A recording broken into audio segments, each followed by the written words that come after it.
Assalamualaikum warahmatullahi wabarakatuh. Nama saya Yudanur Widiananta dari kelas 2F dengan nomor induk mahasiswa 11950 30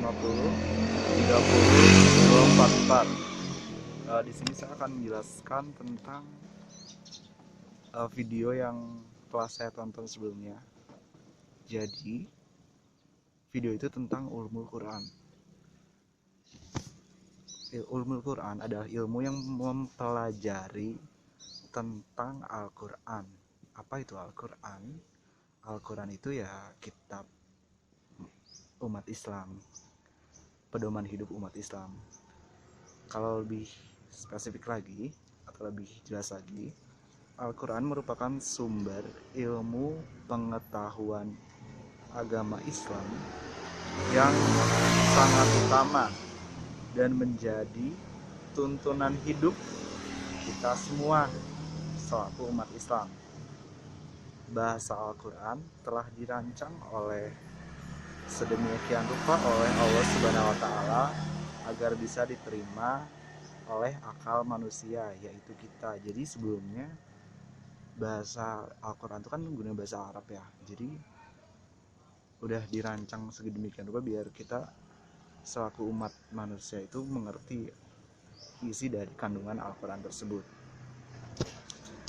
Quran berasal dari bahasa Arab, yaitu bentuk jamak dari kata benda, dari kata kerja, qoro'a atau yaqro'u, dan Qur'anan yang artinya bacaan atau sesuatu yang dibaca secara berulang-ulang. Ya, jadi Quran tuh nggak baca langsung sekali baca doang, tapi harus berulang-ulang agar kita lebih tahu lagi tentang apa isi dari Al-Quran tersebut. Seperti dalam surat Al-Isra ayat 106 yang artinya, dan Al-Quran itu telah kami turunkan dengan berangsur-angsur agar kamu membacakannya perlahan-lahan kepada manusia, dan kami menurunkannya bagian demi bagian. Maha benar Allah dengan segala firman-Nya. Jadi di dalam surat Al-Isra itu dijelasin bahwa Al-Quran itu turunnya tuh berangsur-angsur, jadi sedikit demi sedikit, jadi nggak langsung jadi buku gitu kitab itu.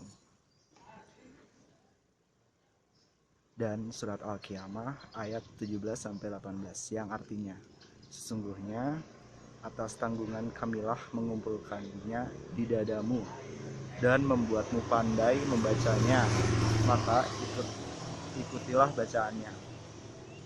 Ya, itu kandungan dari ayat 17-18 Al-Qiyamah. Mengenai kata Al-Quran, Imam Syafi'i berpendapat bahwa Al-Quran bukan merupakan mushtaq atau kata bantuan dari kata apapun. Jadi itu tuh bukan kata bantuan dari kata apapun, tapi kata baru kayaknya. Al-Quran merupakan kata khusus yang diberikan Allah. Demikian halnya dengan kata Injil dan Taurat yang khusus dipergunakan sebagai kitab Allah yang diturunkan kepada Isa dan Nabi Musa. Jadi Al-Quran itu bukan kata bantuan buat kitab, tapi kata khusus yang diturunkan oleh Allah untuk Al-Quran itu sendiri, nama untuk Al-Quran itu sendiri. Al-Quran terdiri dari ayat-ayat yang membantu orang lain dahulu pemahaman dan surah yang didapat terima dalam keindahan dan prosa.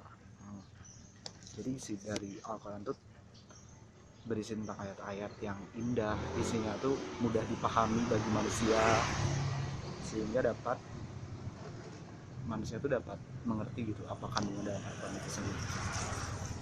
Al-Quran, para ahli banyak mendefinisikan tentang Al-Quran.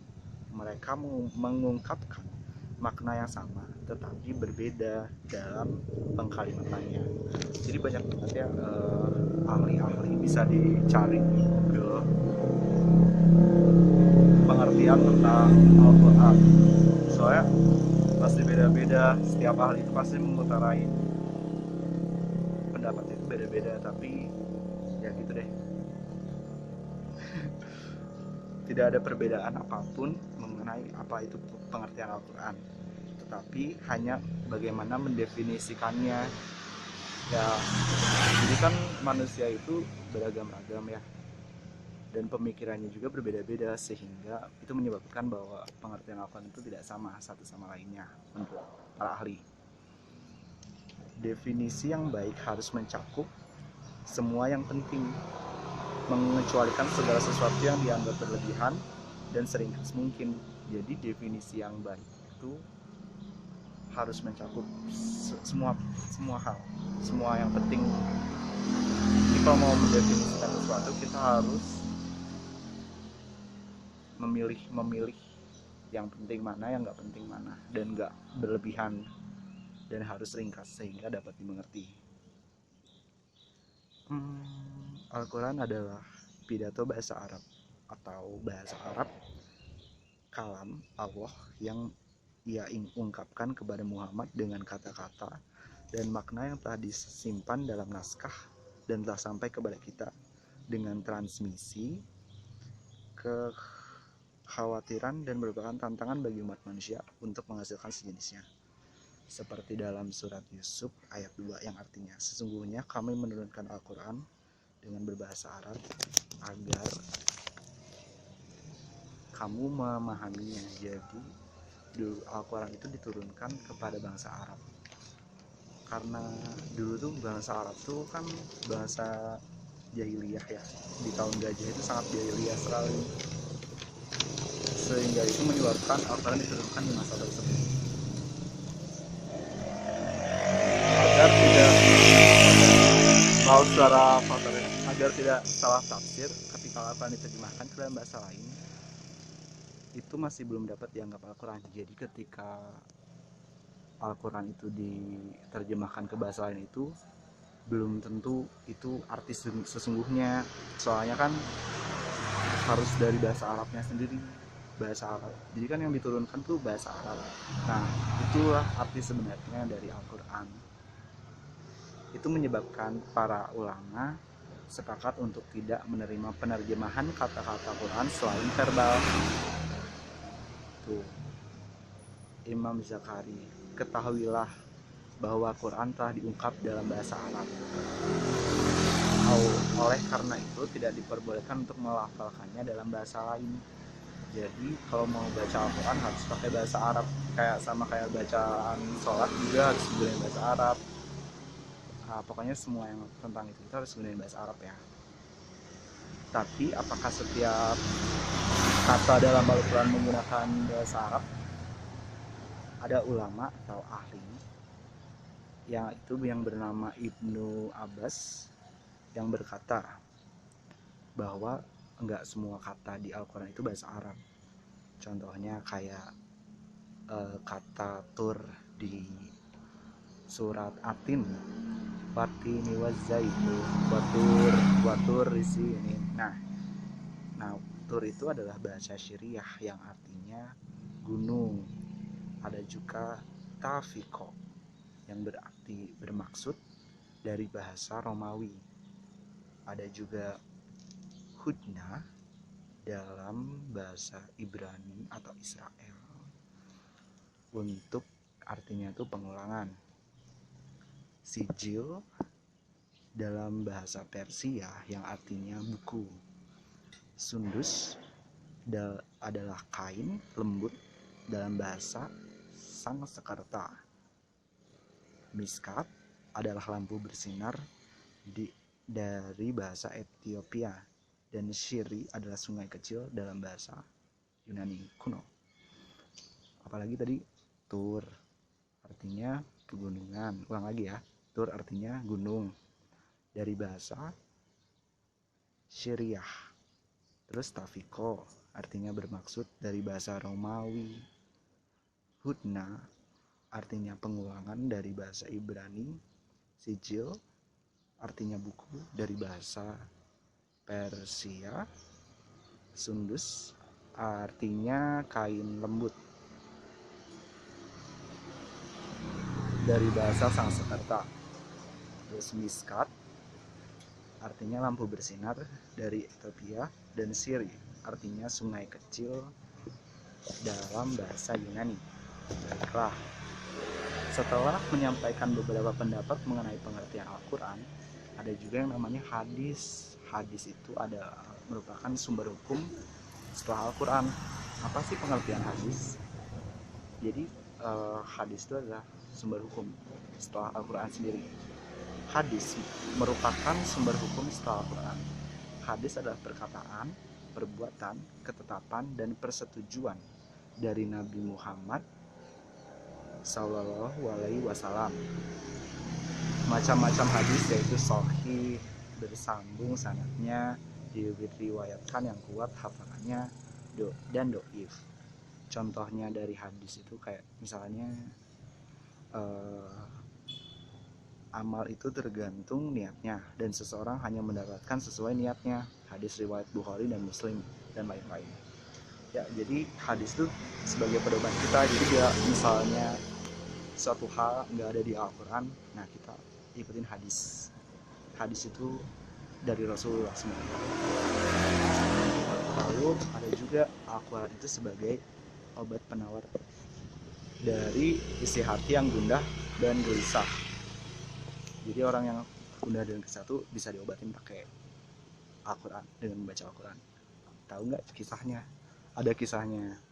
Sebagaimana dikisahkan pada suatu hari, seseorang menemui sahabat Abdullah bin Mas'ud, yaitu adalah seorang sahabat Rasulullah SAW. Dia meminta nasihat. Katanya, "Wahai Ibnu Mas'ud, berilah nasihat yang dapat kujadikan sebagai obat bagi jiwaku yang sedang gelisah. Dalam beberapa hari ini sangat gelisah. Aku merasa tidak sakinah, jiwaku resah, dan pikiranku gundah. Maka tak enak, tidur pun tak nyenyak. Jadi apa yang harus kulakukan?" Maka Ibnu Mas'ud menasihatinya, "Kalau itu penyakitnya yang menimpamu, bawalah dirimu mengunjungi 3 tempat. Yang pertama, datanglah ke tempat orang-orang yang sedang membaca Al-Quran." Datanglah ke tempat orang-orang yang sedang membaca Al-Quran. Kamu di sana bisa membaca atau hanya mendengarkan saja. Yang kedua, pergilah ke majelis taklim yang mengingatkan hati kepada Allah. Jadi, dan yang ketiga, carilah tempat yang sepi di mana di malam hari. Di sana engkau menyendiri bersama Allah untuk salat tahajud.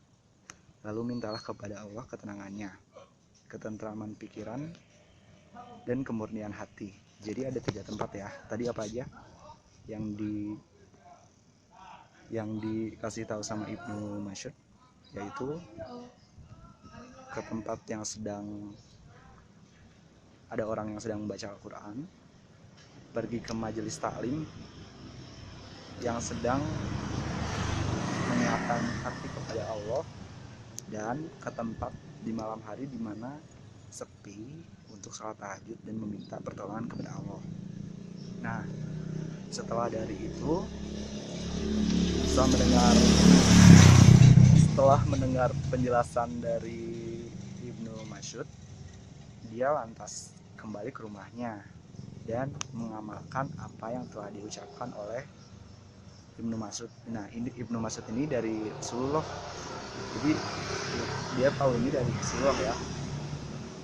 Setelah itu dia kembali dan mengambil air wudhu di rumah dan seketika membaca Al-Quran dengan hati yang khusyuk. Lama-kelamaan hatinya itu bakal bersih. Jadi setelah beres membaca Al-Quran, jiwanya pun menjadi tenang, pikirannya kembali tentram, dan kegelisahannya hilang berkat membaca Al-Quran tadi. Jadi Al-Quran itu banyak sekali manfaatnya ya. Jadi ayo kita baca Al-Quran. Yeay. Mungkin cukup sekian yang dapat saya sampaikan. Mohon maaf ya, berisik banget. Soalnya ini di jalanan. Saya mohon maaf atas segala kekurangannya. Assalamualaikum warahmatullahi wabarakatuh. Dadah.